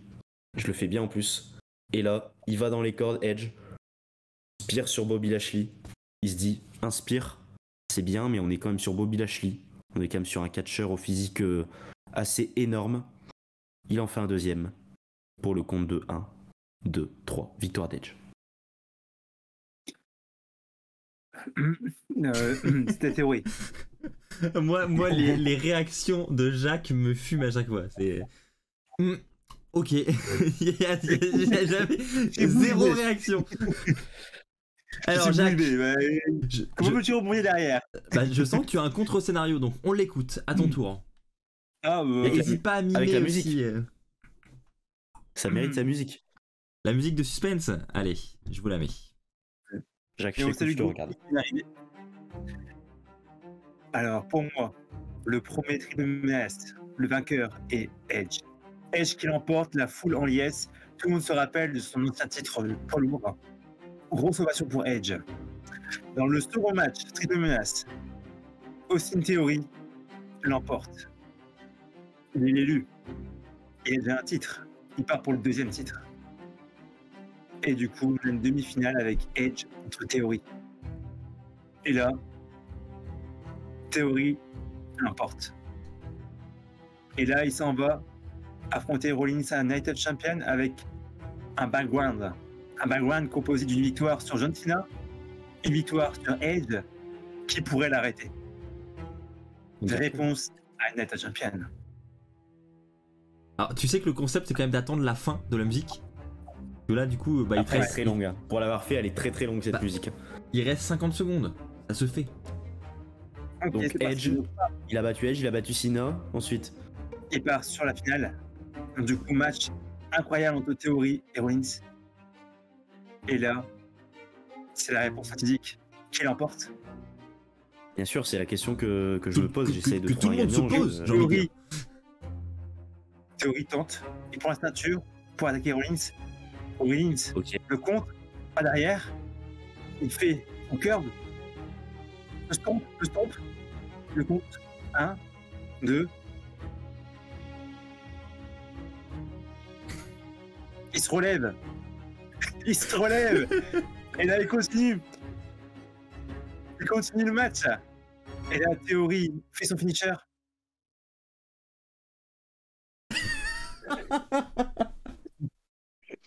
C'est fini. Ok, ça se termine là-dessus. Il fait son finisher. Par contre, on sait pas la suite. On ne sait pas comment ça se termine, les amis. La suite au prochain épisode. Ouais, Quand Jacques, tu rentres la là, musique, je le repasse. je vais pas Tant te pis, refaire écoute, partir ça sur 2 va, minutes ok. d'explication. On va éviter quand même ce carnage. Et Victor qui est décédé à la suite de ça, quand même. Le show se finit, c'est-à-dire qu'en fait, dès qu'il fait son finisher, ils mettent le générique en bas à droite, genre Night of Champions 2023. C'est ça. Et on sait pas. Ils mettent le highlight du show. Ouais, énorme. Ça serait énorme. J'ai envie de le voir. Honnêtement, moi je suis très indécis hein, sur la finale déjà et sur le vainqueur. J'ai une petite idée, honnêtement. Je pense vraiment que Rollins va l'emporter. Mais sur la finale, je suis vraiment, vraiment indécis. Avant qu'ils annoncent le bracket, donc je vais vous réafficher dès maintenant, sur l'organisation du tournoi, je pensais qu'on allait avoir Finn Balor contre Rollins en finale, mais ce qui n'est pas possible du coup, parce qu'ils ont inclus les superstars de SmackDown. Mais du coup, là, du côté de SmackDown, sur le côté de Roi, si je dois choisir quelqu'un pour aller affronter Rollins, c'est vrai que je mettrais bien Edge. Un Edge Rollins, ça peut vraiment être pas mal. Maintenant, c'est vrai qu'un Theory, un Bobby Lashley, c'est faisable aussi, quoi. Mais je trouve que le plus vendeur dans tous ceux qui sont présents, c'est peut-être un Styles Rollins ou un Edge Rollins. Je sais pas ce que vous en pensez. Voilà. Je partage ton avis. Par contre, je pense que voilà, on est en Arabie Saoudite. Qui dit Arabie Saoudite dit légende. Et je pense que Edge doit être sur la carte. Pour eux Goldberg. et Goldberg, Brock Lesnar, Taker doivent être là aussi présents. Mais je pense Yokozuna, que Ultimate Warrior, André le Géant, l'ADX. c'est ça tue ça. Les amis. Mais pour moi, c'est Edge qui devrait être en finale. Mais après, c'est vrai que Theory, c'est quand même le seul heel. Et si on raisonne sur les matchs voilà, où c'est toujours des faces contre des heels, ça partirait peut-être sur un Theory Rollins, avec un Theory qui est déjà champion US. Donc du coup, tu te dis, bah, voilà, il est crédible aussi. S'il gagne, il serait crédible avec 2 ceintures. Là, tu mets Theory très très haut, quoi. Ouais. Après, Edge, le temps d'un tournoi, il peut entre guillemets se transformer en heel. Mais c'est vrai que vu la promo qu'il a lâchée sur les réseaux sociaux, là on est plus sur la belle histoire, tracer sa route, peut-être sa fin de carrière. Donc c'est vrai que cette histoire de heel, de face, c'est un peu compliqué. Mais je reste quand même sur Edge. Mr. Freaking qui nous dit, moi je vois aucun problème à avoir un face contre face dans un tournoi comme ça. Et je suis assez d'accord avec lui. Ça me dérange pas non plus. Pareil. Également, ouais. Après, ce serait tellement haut. Hein. Un Reigns champion à SmackDown, à route à Edge champion. Franchement, on aurait des beaux champions en fait à la VVE.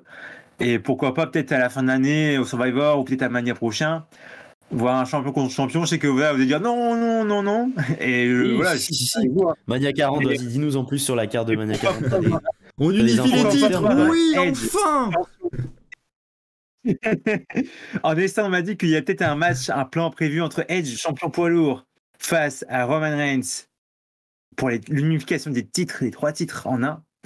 Non, Et, Roman c'est Reigns bon là. l'emporte et envoie Edge à la retraite. Et là, grosse hit sur Roman Reigns. Ah, ça, Moi, Grosse si Rennes hit c'est sur 3 Roman Reigns. titres, je me barre. Franchement. Bon, on va conclure Voilà, là-dessus. Je c'est pense des que petits c'est une bonne manière de conclure sur SmackDown. Une excellente idée. Merci beaucoup, Jacques. Je vous rappelle que donc ces matchs qui sont donc prévus pour SmackDown demain soir sont disponibles sur la nouvelle application, nouvelle depuis 1 an maintenant, mais quand même pour ceux qui ne la connaîtraient pas, sur WrestlingBet. Payant Comment? C'est payant, l'application? Bah, c'est gratuit, évidemment, forcément que c'est gratuit. Voilà. C'est gratuit et je vous propose du coup, vu qu'il n'y avait pas de son tout à l'heure, en tout cas pour les abonnés sur Twitch, de revisionner le petit teaser de l'application pour que ceux qui ne la connaissent pas puissent la découvrir. Et ça dure 1 minute, on se retrouve juste après pour l'image de la semaine de Victor. C'est parti.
On passe donc à l'image de la semaine que nous a réservé Victor. Eh bien, nous allons le voir et le découvrir dès maintenant. Et je pense qu'on fait une belle transition en plus en parlant de Edge, n'est-ce pas, mon petit Victor? Ah, excuse-moi, j'ai coupé ton c'est micro. petit. Tu peux reprendre, désolé. 1m78, c'est petit maintenant. 1 mètre. Ah, non. Bon, Merci. bah moi je vous laisse. Transition toute Désolé, faite, comme tu l'as dit.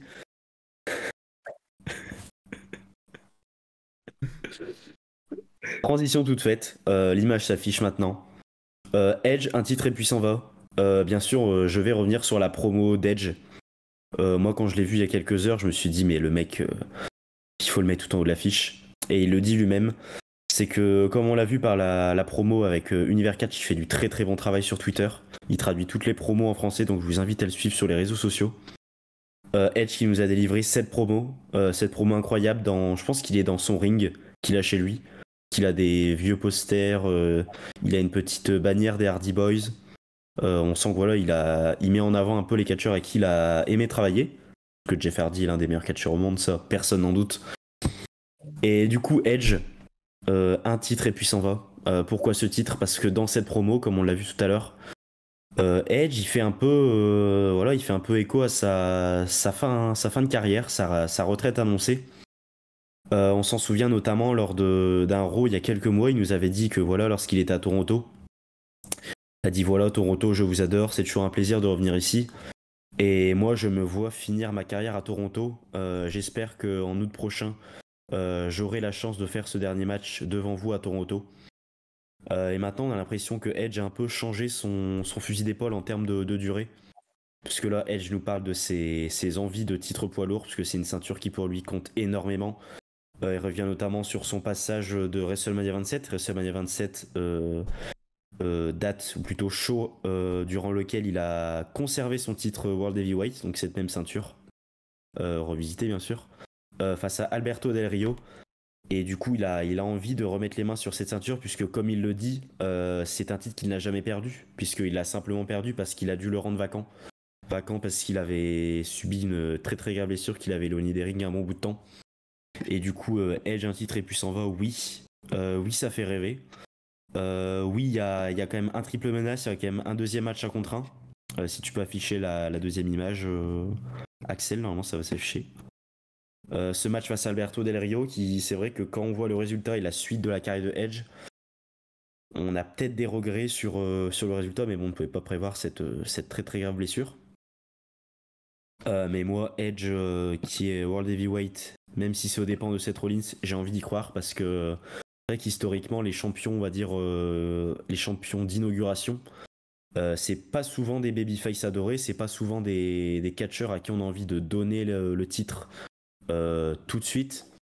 Du coup, moi, c'est pour ça que Edge, j'ai envie d'y croire. Et même s'il nous lâche son dernier match en août 2023 du côté de Toronto, j'ai envie d'y croire. Et Edge, pour sa carrière, pour encore la réaction qu'il a suscité, donc tu y étais avec Aurélien justement, Axel, la pop qu'il y a eu pour le retour de Edge, enfin Incroyable. c'est franchement déjà quand on voit celle de Bad Bunny qu'il a eu pour venir du côté de Backlash, parce que c'est vrai qu'on n'est pas revenu sur le show, parce qu'on devait parler pas mal des weekly, et quand on voit ce qu'il y a eu avec Bad Bunny, quand on voit ce qu'il y a eu avec Edge, enfin franchement les deux sont comparables. Et voir Edge en haut de l'affiche, déjà ça ferait un sacré clin d'œil à toute la génération de T1 qui a continué de suivre le catch, malgré qu'en France ce soit démodé, malgré que en France ça n'est plus la même cote et que maintenant ça revient très très très à la hausse, on l'a vu du côté de Paris. Donc moi Edge personnellement je signe. Donc je sais pas si vous les gens du chat, si vous Axel et Jacques ça vous plairait de voir Edge avec le titre poids lourd sur les épaules. Bah bien évidemment que oui. Enfin, qui dirait non? Surtout pour un dernier run. Je pense que Jacques, par contre, ça le botte pas de ouf. Ah bah, si, je vais essayer de parler. Hein. Mais moi, pour moi, Edge, champion. Ouais, Edge, champion, mais j'achète direct. Hein. En vrai, Edge, il mérite tellement cette ceinture. Pour moi, c'est vraiment la superstar qu'il mérite actuellement, c'est Edge. Pour moi, il a le charisme, le micro, le in-ring, il est encore bon. Franchement, il a tout pour lui. Il a les fans derrière lui. Franchement, pour moi, si tu dois mettre un champion, et en plus c'est un champion qui a du passé et qui a la légitimité en fait de porter la ceinture, c'est lui. Et en plus de ça, si jamais tu veux avoir une ceinture qui est aussi intéressante et la même valeur que le titre universal et WWE, il faut mettre un champion, du coup qui va rendre la ceinture en fait célèbre. Je veux dire, je sais pas si vous comprenez ce que je veux dire. Mais si jamais tu lances un titre, il faut aussi un passé. Et si jamais dans le passé, tu as un champion comme Edge qui a tenu cette ceinture-là, ta ceinture directement, elle prend de la valeur. On est d'accord. Et pour répondre à Jordino sur le chat qui dit donc avoir 2 part-timers champions, ça vous dérange pas? Déjà qu'on a Reigns champion qui est jamais là, 3 petits points. Je suis persuadé que si Edge devient champion, il ne sera pas part-timer et il sera là toutes les semaines pour montrer son titre, pour le défendre. Et voilà, il va vouloir profiter à fond de ce dernier run. Et voilà, Edge, c'est pas du tout un mec qui est là pour l'argent, pour faire une apparition par-ci par-là. C'est un mec passionné de fou, quoi. Donc j'ai aucun doute là-dessus, personnellement. Je sais pas ce que vous en pensez, Jacques et Victor. Pareil. Ouais, je suis complètement d'accord. Et bon, après, faut se rendre à l'évidence que si Edge est champion, ce sera pas pour un run de 6 mois. Hein. Le mois d'août approche à grands pas. Et c'est vrai que même un reign de 1 mois et demi, si on le voit toutes les semaines, on le voit 4-5 fois d'affilée par semaine. S'il peut mettre son... Moi, je vois bien le scénario où, pas besoin de musique, hein, parce que ça va être très très court. Rollins qui va chase un peu le titre de Edge. Donc Edge qui sera champion lors de Night of Champions. La poursuite de Rollins vers le titre va durer jusqu'en août. Avant ça, Rollins gagnera le titre à Edge durant le pay-per-view avant le mois d'août. Donc je pense qu'on sera... Je sais plus si SummerSlam c'est en juillet ou en août. C'est en août. Ah, c'est en août. Donc si le show à Toronto est après le SummerSlam, moi je vois bien donc main event de SummerSlam. Si c'est pas le match de Roman Reigns, je vois Seth Rollins Edge. Seth Rollins gagne le titre. Et là, la nuit suivante ou les semaines d'après, Toronto, titre contre carrière. Seth Rollins contre Edge. Ah ouais. Et du coup, on a la défaite de Edge. Ouais. Ah ouais. Je pense que Seth Rollins, il a envie de mettre en avant. Bon, c'est vrai que Seth Rollins, il est pas tout jeune. Et il a envie de dire voilà, le mec qui m'a mis à la retraite, c'est un grand bonhomme, c'est un mec qui est doué au micro, c'est un mec qui est doué sur le ring. Donc moi je vois bien ce petit passage de flambeau. Ce serait incroyable. Niveau émotion, Après, ce serait énorme. j'ai une autre théorie aussi, c'est que comme Brock Lesnar, il vient de passer heel. Après, moi, je vois bien Brock Lesnar, justement, Edge à SummerSlam avec une victoire de Brock Lesnar, par exemple. Donc là, ça pourrait être pas mal. Un Edge contre Brock Lesnar, c'est vendeur. Et je pense que tu mets ça sur la carte de SummerSlam, je pense que ça peut être bien. Franchement, un Edge contre Brock Lesnar, ça pourrait être vraiment très, très, très sympa. Et je sais pas si ça a déjà été fait, mais en tout cas, j'ai envie de voir ça. Ça a été fait il y a très longtemps. Je crois qu'il y a même un match handicap Paul Heyman et Brock Lesnar contre Edge. Si je dis pas de conneries, hein, je me trompe peut-être. Mais après, c'est vrai que oui, récemment, ça n'a pas été fait. Après, comment dire, revoir encore Brock Lesnar pour un titre Ouais. mondial. Pour tous les gens comme Cody Rhodes, comme Seth Rollins, comme Finn Balor, comme Damian Priest, qui se démènent jour après jour sur les routes, les tournées européennes, les pays étrangers et tout. Un Brock Lesnar, je veux plus le voir dans la course au titre et ça m'ira amplement. Après, tu peux faire un cash-in, tu vois, Rollins qui est au cash sur Brock Lesnar, tu vois, ça peut être sympa. Mais je sais pas, le là, cash-in, on l'aura à Londres. Donc, Et en parlant de Londres, pour moi, le fait que Brock Lesnar passe. je bah, vais j'en ai faire fait une transition parfaite et voilà, Jacques il gâche tout quoi. bah, comme d'habitude, Ah, Jacques, le trouble fait. Je vais voter. Sinon, après, moi, je dis ça, mais après, il y a un show, je crois, qui se passe à Londres, non? Ouais, après Money in the Bank, après le mois de juillet, c'est le mois d'août. Et l'image de la semaine, ce n'est pas Jacques qui contemple son ordinateur, mais c'est bien All In qui dépasse Clash at the Castle en termes d'entrée. Donc en termes de billets vendus, c'est Incroyable. je l'avais dit la fois dernière que All In allait faire des chiffres fous. Personne ne m'a cru. A raison, à tort. À tort. Puisque All In, 0 match annoncé. Franchement, c'est exceptionnel. Je crois qu'on est à plus de 67 000 ou 68 000 billets vendus. 0 match annoncé pour une fédération qui n'est pas la WWE, on le rappelle. C'est exceptionnel. Franchement, je pense que même eux n'imaginaient pas ça, même en ayant entre guillemets booké Wembley. C'est tout simplement exceptionnel. Après, faut saluer aussi la promotion du show qui était très bien faite. Dans un premier temps à la télé et surtout la vente de billets. Énormément de billets vendus pas très chers. Je crois sur les places les moins chères, on est sur du 27 livres 50. Donc avec des frais, on se retrouve aux alentours de 30 livres. Et il y en avait pas mal de billets, ils sont quasiment tous partis, ceux à moindre prix. Et même les billets premier rang, je crois qu'on est aux alentours de 1000-1005. Si on compare ça à Clash at the Castle, on est à un tarif beaucoup plus réduit. Et je pense que c'est ce qui facilite dans un premier temps la vente de billets. Mais je pense que c'est surtout déjà le roster. Enfin, on pense à des noms comme Chris Jericho, CM Punk. On aura peut-être les Hardy Boys. On a Daniel Bryan. Ensuite, en termes de stars locales, on a Paige. On a Kenny Omega, les Young Bucks qui font grandir leur réputation depuis des années partout à travers le monde. Et on a surtout une news qui est apparue il y a un peu plus de 3 heures du Wrestling Observer. C'est Will Ospreay, apparemment Will Ospreay. Donc la superstar britannique qui serait prévue d'être sur le show. Donc j'ose même pas imaginer la pop qu'il aura, tout comme Paige, si elle obtient un match. Ça va être exceptionnel. Il n'y a pas également le départ en retraite de Sting aussi? Ouais, il y avait des rumeurs comme quoi le Sting, ou je crois que c'était Tony Khan qui voulait faire le départ en retraite de Sting pour ce show à Wembley pour All In. Et franchement, bah, ce serait une des cerises sur le gâteau, quoi. Ce serait... Je pense que AEW a tous les ingrédients pour en faire un show exceptionnel. Déjà, vu le roster, ça va être exceptionnel. Parce qu'on a à la fois des nouveaux noms qui nous font rêver. On a MJF qui est au micro et je pense qu'aujourd'hui, il a aucun équivalent dans le monde du catch à l'heure actuelle, peu importe les fédérations. On a Chris Jericho qui a une aura exceptionnelle. On a Kenny Omega qui est exceptionnel aussi dans le ring. On a Paige, la superstar, on va dire locale. Les Young Bucks qui vont nous sortir un match tag team Tony Truant, Bryan Danielson, John Danielson, John Moxley, le départ en retraite de Sting qui serait aussi historique. Donc franchement, j'ai très très hâte. Je sais pas si je pourrais y aller. On va essayer avec Jacques, avec Flavien de le faire, mais on a un Mania 40 à préparer, donc ça va pas être évident.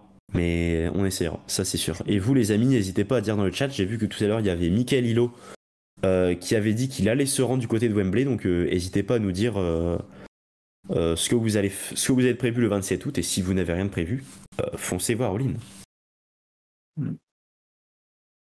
Ça va être incroyable. Et en plus de ça, j'ai vu qu'il y a des rumeurs aussi qui parlent peut-être de Goldberg, qui, avec son manager, essaye d'avoir aussi un dernier match. Il parle d'une tournée d'adieu qui pourrait aussi se terminer à Jérusalem, parce que ça se venait à cœur à Goldberg.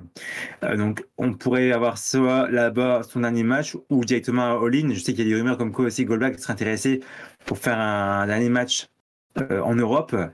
Et ce serait vraiment l'occasion pour lui de le faire à la WWE, sachant que la WWE n'a toujours pas recontacté Goldberg pour un dernier match. Donc Goldberg en a marre d'attendre. Donc pourquoi pas finir à All In. All In, ils ont pris le nom d'All In, donc le show qui a un peu fait commencer l'AEW. Donc pour eux, c'était vraiment le plus gros show qu'ils ont fait au début.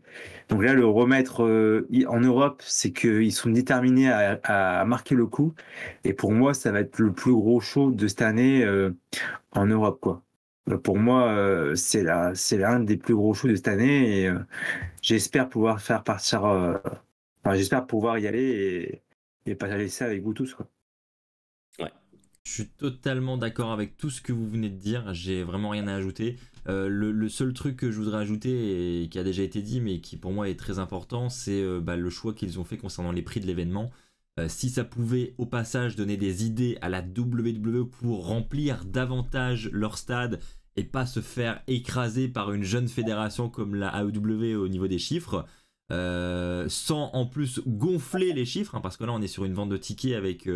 Voilà, je crois que WrestleTix a également communiqué, enfin on est vraiment sur des ventes actées, donc là on n'est pas sur un chiffre gonflé comme peut le faire parfois la WWE, donc ça fait quand même, j'allais dire ça fait peur, ça fait pas peur, mais ça montre quand même que, voilà, faut que la WWE se méfie un petit peu, on sait que ils sont pas trop fans de la concurrence, etc.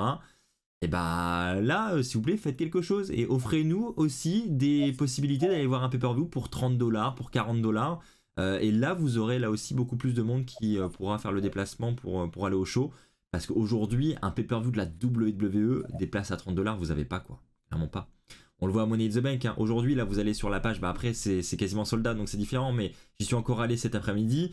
Vous allez sur la page de Money in the Bank. Les premiers prix pour les tickets pour Money in the Bank, c'est 600, 700 livres. Qu'est-ce que vous voulez faire avec... Enfin voilà, c'est... et je suis allé... voir All In dans la foulée et All In en ticket officiel on est à $80 je crois au niveau du prix d'entrée, et après il y a des gens qui ont réussi à avoir des tickets moins chers et qui les revendent à genre $29-30 quoi. Donc voilà, on peut vraiment y aller pour pas cher, ça peut être une bonne soirée vraiment pour quelques livres et ça peut vraiment être cool quoi. Et donc perso j'ai comme vous vraiment envie de faire le déplacement pour assister à ça, même si c'est pour mettre seulement 30 livres et pas avoir des places de fou, mais au moins pour être sur place et vivre l'ambiance, ça peut vraiment être une bonne soirée. Ouais, je pense que niveau ambiance, connaissant les foules européennes, ça va être totalement dingue. Ça va chiquer, moi, certes, mais moi j'imagine un moment c'est l'entrée de Chris Jericho avec sa musique Judas. Rien que ça. Ça va être les émotions, ça va être exceptionnel. Bah merci Victor pour cette image de la semaine qui fait extrêmement plaisir, et donc on a hâte de te retrouver la semaine prochaine. On va maintenant passer à la dernière rubrique de la soirée, le main event de la soirée. C'est Jacques qui va nous le proposer. C'est parti pour la Wrestle Fact.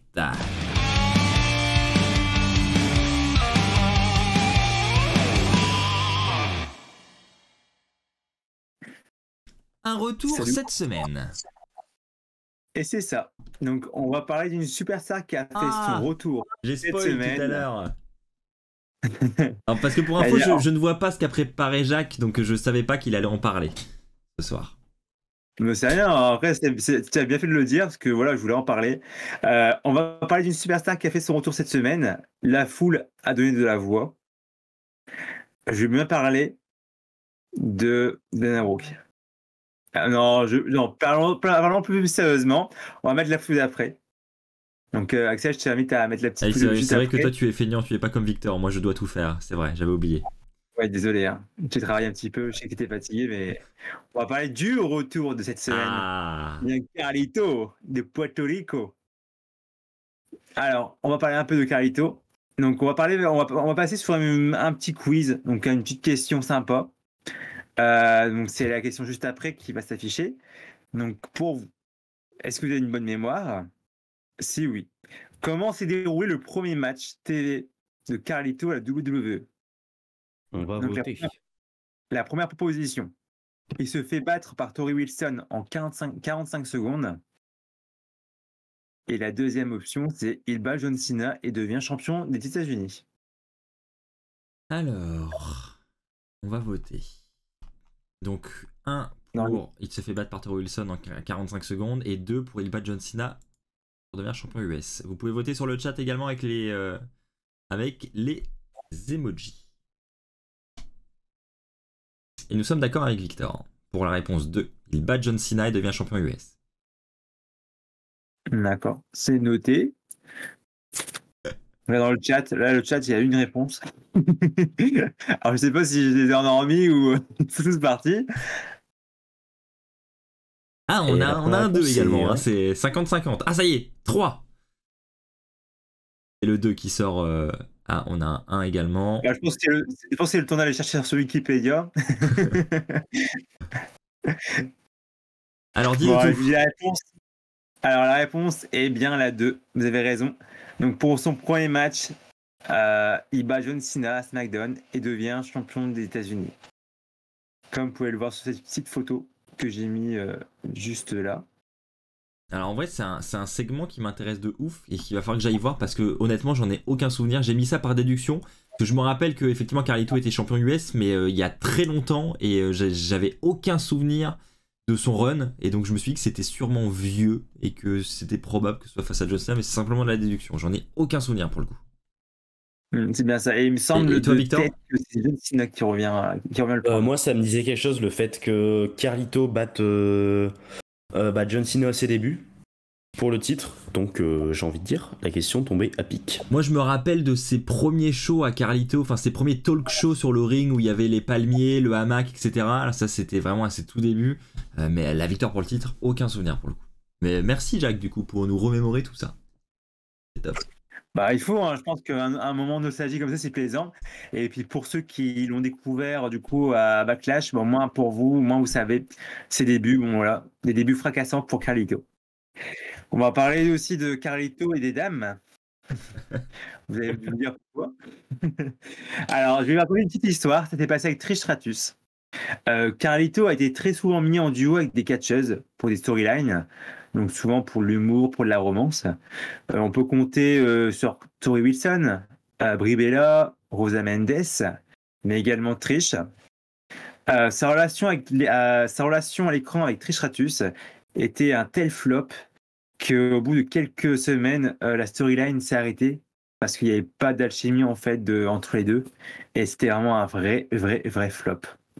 Donc, si jamais vous avez l'occasion d'aller sur les vidéos voilà, de la WWE, vous pouvez taper Carlito et Trish Stratus. Je crois qu'il y a une chaîne YouTube qui relate tous les moments backstage entre les deux, avec les dates. Et vous allez voir, il n'y a vraiment pas du tout d'alchimie, de sentiments. Ça se voit que voilà, il joue quoi. Il joue et ça prend pas. Et aussi, je crois que la storyline s'est arrêtée rapidement parce que Trish Stratus a pris sa retraite quelques temps après le début de cette storyline. Tout s'explique à vidéo. I know. Okay, Lita comes down, interrupts my match. Okay, I'm sorry. What? Because she puts out for Edge. Oh, I'm sorry. She goes out with Edge. I'm sorry. No. Look, relax.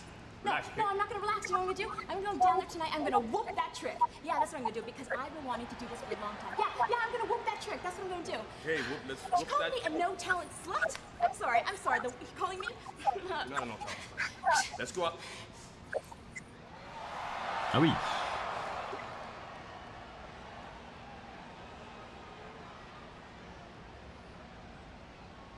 C'était la première. Je vous propose qu'on en regarde une deuxième parce qu'effectivement j'aime beaucoup. I'll beat him again. You did good last week too. Thank you. You look good up there too. Oh yeah, you noticed? Me didn't tell you something too. What's that? Yeah, it's okay, that's my girl. That's my one pay. Tú fuera mía. En vrai, qui parle à quelqu'un comme ça? Surtout qu'elle a mangé une femme avant, hein. Heureusement. C'est pas mignon. I don't really speak Spanish, so. But hey, you know what? You got your match up next, so good luck. All right, I got it. Hey, how about after my match? You and me hang out. Okay, yeah, I'd like that. Eso me encantaría a mí también. Et du coup, la petite dernière, parce que jamais 203, on va terminer là-dessus. Je crois que c'est... Ah non, je ne l'ai pas mise dans l'ordre. Ça, c'est celle qui était juste avant celle que je viens de vous montrer. Dommage, j'aurais dû vous les montrer dans l'ordre, on aurait vu l'évolution. Faut que Axel devient fan. I just saw your match. Yeah, It's really impressive. you impressive? Yeah. You got a match now too, huh? Yes, I do. Good luck, man. Thank you. You gonna check it out? Oh, I'm gonna be checking out, all right. Ah oui, d'accord. Ok. Ah ouais, je comprends mieux hein, pourquoi sa vie t'était abandonnée. Ouais, voilà. Ouais. Voilà. Merci Jacques pour nous faire découvrir tout ça. Honnêtement, c'est des segments que j'avais absolument jamais vus pour le coup. Donc, très bonne découverte, j'ai envie de dire. Et l'inédit, hein. Ça travaille dur. Oh mon dieu. Voilà, c'est plus tricheratus, hein, je vous rassure, c'est Rico. On va parler de la gimmick métrosexuelle avec Rico. Donc, je vais vous raconter la petite histoire. Hein. Avant de faire ses débuts dans le main roster avec son personnage de Carlito Carabine, cool, Vince avait comme idée de lancer ce jeune Carlito en équipe avec le catcheur Rico. Mais dû à une blessure de ce dernier, les plans ont finalement changé. Ce qui est peut-être pas plus mal. Je pense que c'est une bonne idée. Hein. Franchement, c'est mal tombé pour Rico, mais bien tombé pour Carlito. Hein. Et pour rappel, bon, pour ceux qui connaissent pas Rico, donc, il a fait ses débuts dans le main roster en tant que styliste trop flamboyant. Donc voilà, c'était un styliste un peu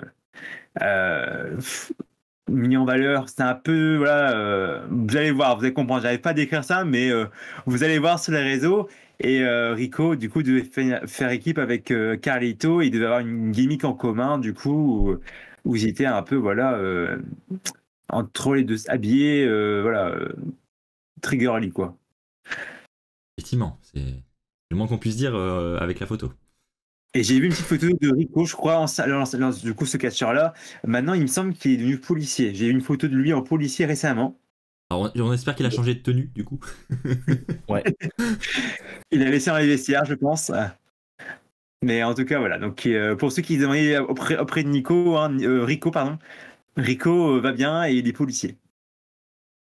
Très bien. Bah, merci pour ces infos. Tant mieux pour lui et belle reconversion professionnelle. Comme Ouais. quoi, après le catch, il y a des encore plus belles carrières qui naissent. Pas de souci. Et désolé pour la petite faute d'orthographe, hein, je viens de me rendre compte, la petite faute métrosexuelle, il y a une petite faute. Métrosexuelle, ouais, c'est pas grave. Désolé. On va parler du coup de The Beast. Donc, dédicace à Laurie. Alors, Brock Lesnar a été initialement identifié comme mononucléose. N'importe quoi, excusez-moi. Mononucléose en novembre 2009.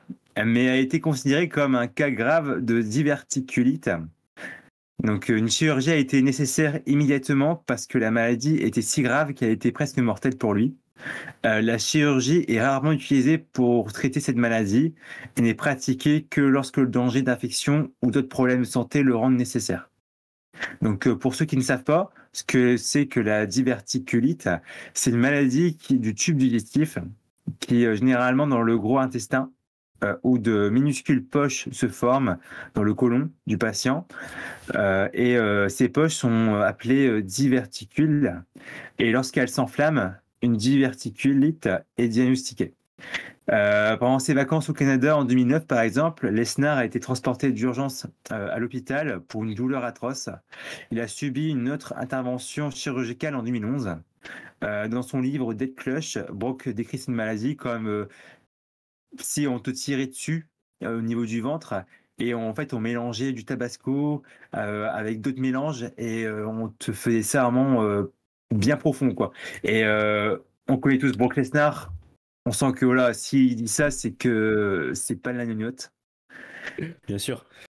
Donc voilà, donc je voulais parler de de cette maladie que Brock Lesnar possède, et je pense que son activité aussi à la MMA, enfin à l'UFC en tout cas, ne l'a pas aidé. Donc voilà, donc c'était un petit aparté, mais bon voilà, comme je voulais parler de Brock Lesnar qui nous a marqué à Backlash, bah je me suis dit bien, c'est l'occasion de parler de lui. Ouais. Et c'est vrai que ouais, le tabasco bien profond, on le souhaite à personne, quoi. C'était pour décrire l'image. Hein. Oui, bah oui. On va parler du coup de fact. On va passer. On va parler d'un cercle fermé. Donc d'après des rumeurs que vous avez peut-être pu voir, Drew McIntyre n'a toujours pas re-signé avec la WWE. Et son avenir au sein de la compagnie est incertain. Malgré cette histoire, sachez que Drew McIntyre aura marqué l'histoire de la compagnie. En effet, McIntyre a rejoint le clan de Roman Reigns et de l'Undertaker. Ces trois talents sont les seuls à avoir battu Lesnar et Goldberg en 1 contre 1.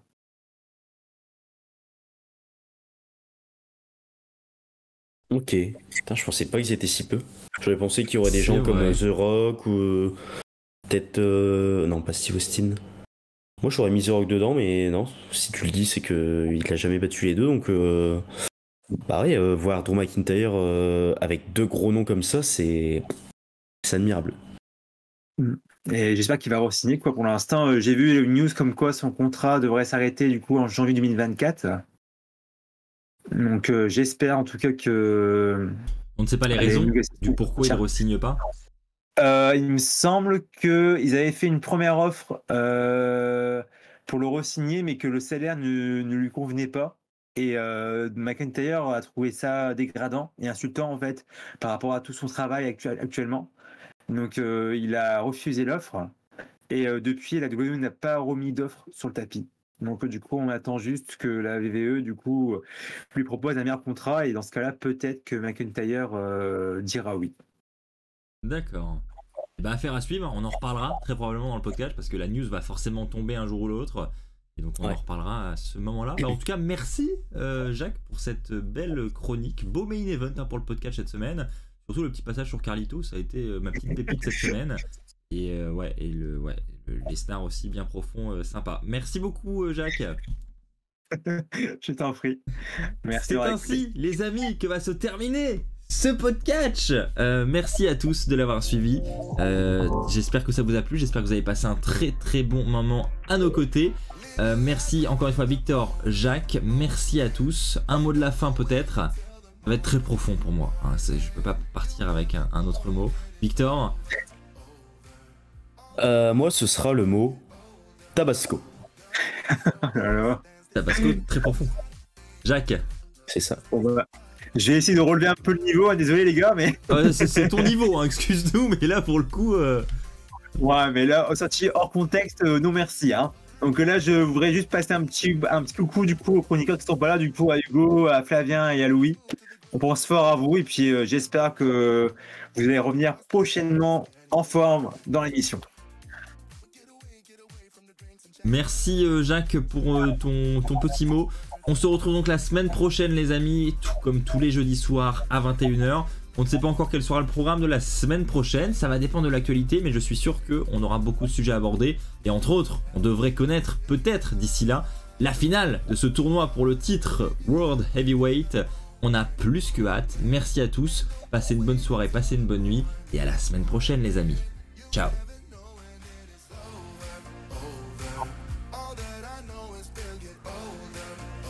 Allez, on fait ça Edge les gars.